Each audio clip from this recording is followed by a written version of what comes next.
Esther chapter 9. Now in the 12th month, that is the month Adar, on the 13th day of the same, when the king's commandment and his decree drew near to be put in execution, in the day that the enemies of the Jews hoped to have power over them, though it was turned to the contrary, that the Jews had rule over them that hated them, the Jews gathered themselves together in their cities throughout all the provinces of the king Ahasuerus to lay hand on such as sought their hurt, and no man could withstand them, for the fear of them fell upon all people. And all the rulers of the provinces, and the lieutenants, and the deputies, and officers of the king helped the Jews, because the fear of Mordecai fell upon them. For Mordecai was great in the king's house, and his fame went out throughout all the provinces, for this man Mordecai waxed greater and greater. Thus the Jews smote all their enemies with the stroke of the sword, and slaughter, and destruction, and did what they would unto those that hated them. And in Shushan the palace the Jews slew and destroyed 500 men. And Parashdatha, and Dalphon, and Aspatha, and Paratha, and Adalia, and Iridatha,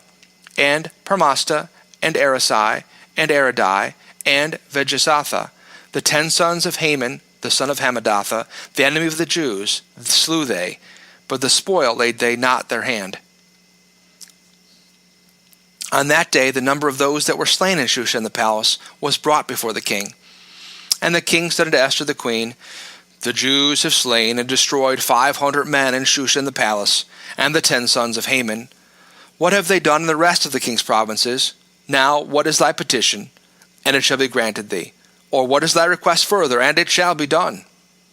Then said Esther, If it please the king, let it be granted to the Jews which are in Shushan the palace, to do tomorrow also according unto this day's decree, and let Haman's 10 sons be hanged upon the gallows. And the king commanded it to be done, and the decree was given at Shushan, and they hanged Haman's 10 sons. For the Jews that were in Shushan gathered themselves together on the 14th day also of the month Adar, and slew 300 men in Shushan, but on the prey they laid not their hand. But the other Jews that were in the king's provinces gathered themselves together, and stood for their lives, and had rest from their enemies, and slew of their foes 75,000, for they laid not their hands on the prey. On the 13th day of the month Adar, and on the 14th day of the same rested they, and made it a day of feasting and gladness. But the Jews that were at Shushan assembled themselves together on the 13th day thereof, and on the 14th thereof, and on the 15th day of the same they rested, and made it a day of feasting and gladness. Therefore the Jews of the villages that dwelt in the unwalled towns made the 14th day of the month Adar a day of gladness and feasting, and a good day, and of sending portions one to another. And Mordecai wrote these things, and sent letters unto all the Jews that were in all the provinces of the king Ahasuerus, both nigh and far,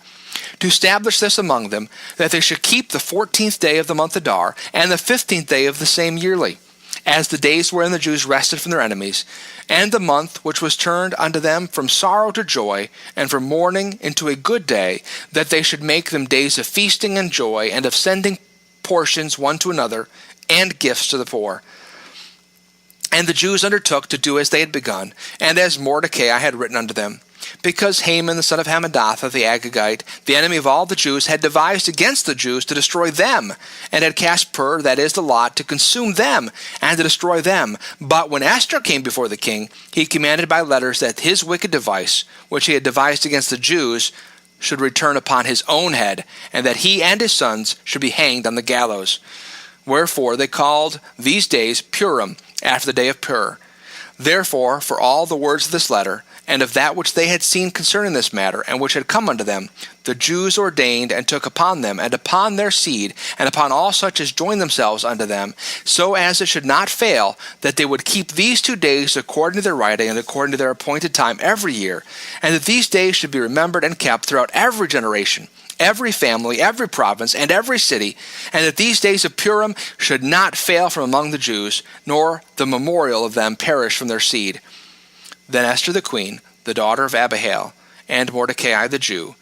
wrote with all authority to confirm this second letter of Purim. And he sent the letters unto all the Jews to the 127 provinces of the kingdom of Ahasuerus with words of peace and truth, to confirm these days of Purim in their times appointed, according to Mordecai the Jew and Esther the queen had enjoined them, and as they had decreed for themselves and for their seed the matters of the fastings and their cry. And the decree of Esther confirmed these matters of Purim, and it was written in the book.